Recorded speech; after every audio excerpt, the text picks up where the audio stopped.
This show is produced by the Harwood Podcast Network. Hi, I'm Cindy Harris, and we love making this show available to you free of charge. If you'd like to help us keep it that way, make a contribution to our Karma Jar or become a show sponsor. To learn more, visit our website.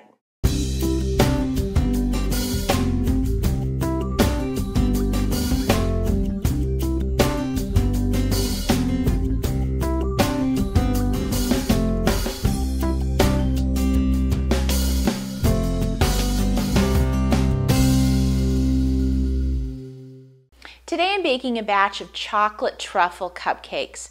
I recently got an email from Mia, and she was telling me she wanted to make something special for her boyfriend for Valentine's Day this year, and I thought this would be the perfect dessert.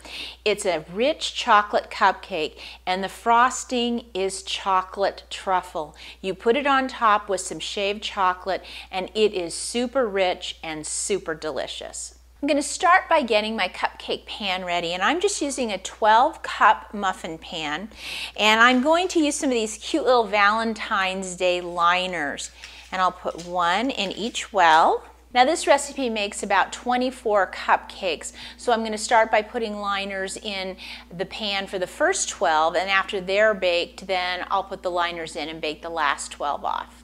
Now normally I would spray this on the top just in case the cupcakes poof over, but for this cupcake that's not going to happen, so we don't need to bother. I'm just going to set it to the side and we'll start getting our batter ready.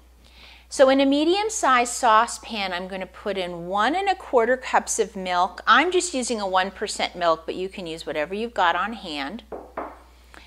3/4 cup, which is about 4 ounces of semi-sweet chocolate chips, and 1/2 cup of butter. And I'm going to cube the butter, much like I would do if I were going to cream this in the mixer. We're not going to do that, but by cutting it into smaller pieces, it helps melt a lot quicker. And I'll add that into the saucepan. And then I'm going to take this over to the stove and put it on a low heat. And it'll take between 8 and 10 minutes, and we'll keep stirring it until this is nice and melted. Now once the butter and the chocolate is totally melted, I'm going to take this off the stove and just set it to the side. I want it to cool down just a little bit while I get my eggs and flour ready. Now this next part I'm going to make in a large measuring cup, and the reason I like to do that is it makes it really easy to pour the batter into the cupcake wells. But you can also use a mixing bowl, that will work fine. So in my measuring cup here I'm going to put in 1 egg, and then 1 egg yolk. And when you separate eggs, it's a good idea to have a little bowl like this underneath. We'll add that in. And then I've got my whisk. I'm going to whisk that up so that those yolks are totally broken. To my egg, I'll add 1 teaspoon of vanilla. And I'll whisk that in. Then I'm going to grab my chocolate milk, really is what it is. And I'm going to slowly drizzle that into the egg while I'm whisking. Now the reason I want to do this slowly is because the milk is still a little bit warm and I don't want it to cook the egg. I'm just going to do a little bit at a time, maybe about a tablespoon, and just keep that mixture moving. And then once you have about half of it in, we'll pour the rest of it in all the way and give that a stir. Now you're going to see there's some chocolate solids in the pan. Get those out. That is great flavor. And then we'll give this a nice whisk. Next I'll measure out 1 1/3 cups of flour, and I'm going to use my scoop and level method, and I'm going to put that right in my bowl here. And along with the flour, 1 cup of sugar, 1/2 teaspoon of baking soda, and 1/4 teaspoon of salt. And then I'll whisk this together till it's nice and smooth. Now this is why I love using the large measuring cup. You can see this is pretty liquidy, and I'm going to fill the cups about half full. Now I've preheated the oven to 325 degrees, and these are going to bake for about 15 minutes. Cupcakes come out of the oven. We want to let them sit on a cooling rack for about 5 minutes.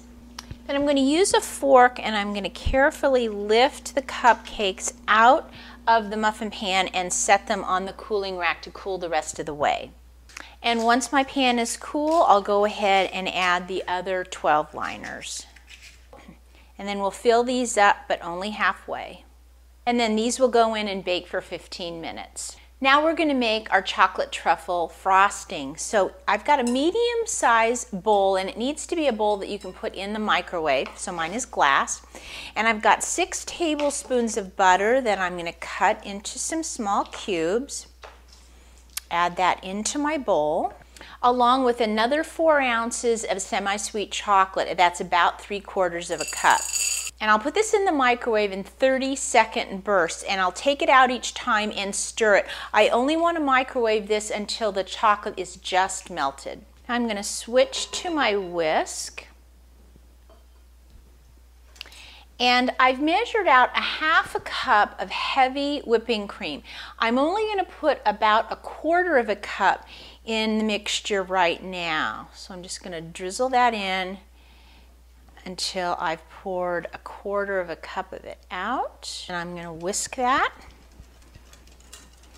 And I shouldn't see any streaks of the cream. It should be nice and smooth, just like this, really kind of glossy looking. Now I'm going to measure out my powdered sugar. I'm going to do it a bit at a time. It'll be a total of 2½ cups. Now normally I don't sift my powdered sugar because I'm using a mixer and it tends to get all the lumps out just fine. But I'm not using a mixer today to make this truffle. So I'm going to measure out 1 cup. And instead of putting it straight away into my chocolate mixture, I'm going to put it into my sieve here. And I'm just going to sift that into the chocolate. And then as you come to the end, if you have lumps, just press them through with your knife or a spoon. And then we'll whisk that in. Now that's just the 1st cup. We're going to do a total of 2½ cups. But I like to whisk the powdered sugar in as I sift it. So that looks good. And now I'll measure out another cup. And I'll run it through the sifter. I'll whisk that in. Now you can see it's starting to stiffen up. And then I'll measure out my last 1/2 cup of powdered sugar. And put that through the sifter. Now you can see this is very, very thick right now, and I still have 1/4 of a cup of my heavy cream left. I'm not going to pour it all in at once because you never know exactly how much you need. So I'm just going to drizzle in about 1 tablespoon, and then I'll whisk that in. And you know, that tablespoon may just be about right because I do want this to be nice and thick. Now, if you were to taste this, which I highly recommend you do at this point, it tastes just like the center of a truffle. It's super rich and super chocolatey. Now that the cupcakes are cool, I'm going to take just a tablespoon or 2 of the chocolate truffle frosting and put it right on top of the cupcake. Now you're going to find you don't need a whole lot of this frosting because it is so rich and so chocolatey. Now I'm going to take a baking sheet and put a piece of parchment or wax paper in the bottom, and I'm going to take the cupcakes as I frost them and put them right on this tray. Then I'm going to take a piece of semi-sweet chocolate and my vegetable peeler, and I'm going to shave chocolate on top of each of the cupcakes. Those shavings are going to stick right to it, which is great.